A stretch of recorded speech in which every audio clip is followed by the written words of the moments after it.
Hey y'all, this is Alex from Eastside Music, and today I wanted to make a quick video entitled 10 Tips to Improve Your Guitar Playing. This is stuff I see a lot of beginning guitar players struggle with, and my hope is to just run through some of the common pitfalls and give you some advice to start improving your playing today. But first, if you like this kind of content, please consider liking the video and subscribing to the channel. Okay, tip number one is posture. What you want to do is sit upright in your chair, guitar tucked into your body, shoulders dropped, your left hand or fretting hand comes up at a natural angle, and this is an example of good posture. Tip number two is playing on fingertips. So the ideal place to put your finger on the fretboard is going to be just to the left if you're looking down of the fret and playing on your fingertip with your knuckles curved over. Okay. Tip number three is thumb position. So the ideal place to place your thumb is right in the middle of the neck, in between where your index and middle finger will be on the fretboard. So you're kind of squeezing the neck. Using your thumb this way gives you a bit of a counter force, so it can take some of the pressure off of your fingers. And also, if you have your thumb in the middle of the neck, then you should have a pretty straight wrist. Tip number four is to not choke the neck. So the ideal amount of pressure is the minimum that you need in order to get a good sound. So a great way to test this is just pick a note here on the 5th fret of the E string, start by pressing with the amount of pressure you normally would, and then gradually release the pressure until you start to get a buzz.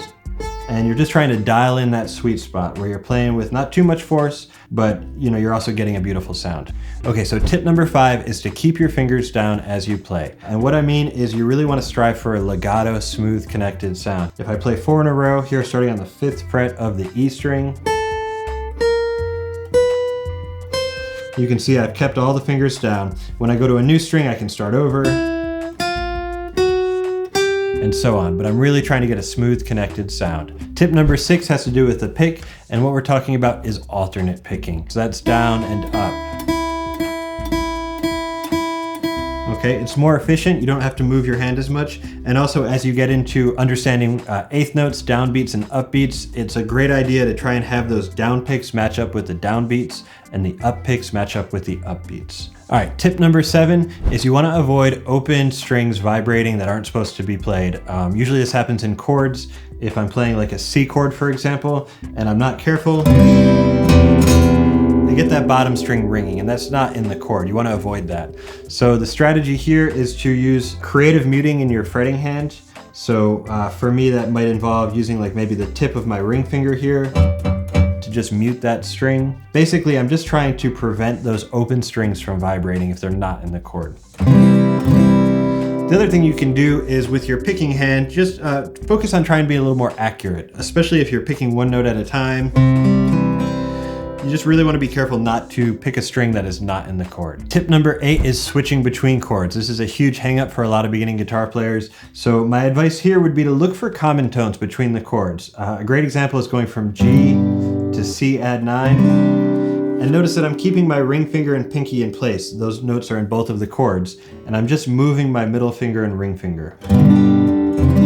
So I'm looking for common tones, I'm keeping them down, and that also helps keep me kind of oriented on the fretboard. If I take all my fingers off, then I have to start from scratch when I build the next chord. Okay, tip number 9 has to do with strum patterns. Strum patterns can be tricky when you're just starting out, especially if you're playing with syncopation or playing around the downbeat. My advice to you would be with strum patterns to really focus on your right hand and make sure that hand is always moving.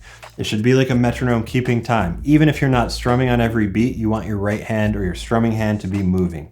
So this is a really common pattern I play a lot.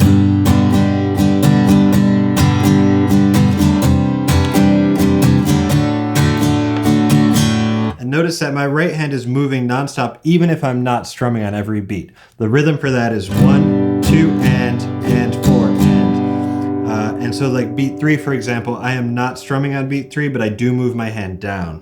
1, 2, and down, and 4. Okay? Tip number 10 is playing in time, and this is a huge challenge as you're just starting out. I have a couple tips for you in order to improve your time. One is to just play with people with great time. If you can join a band or play with your buddies who know what they're doing, then that will help you improve your time.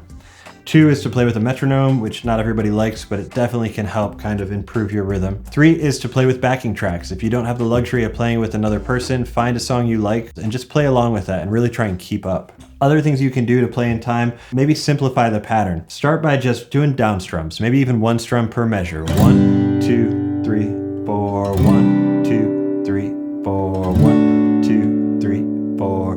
But really committing to landing on that downbeat with a proper chord, even if that means you have to start moving before the next measure. Final thing I'll say about this is when you're playing fast, and if you have a lot of eighth notes, you might actually be playing open strings as you're switching between chords. And that's fine. The listener will never know, but it can be super helpful to help you get to the next measure in time. So for example,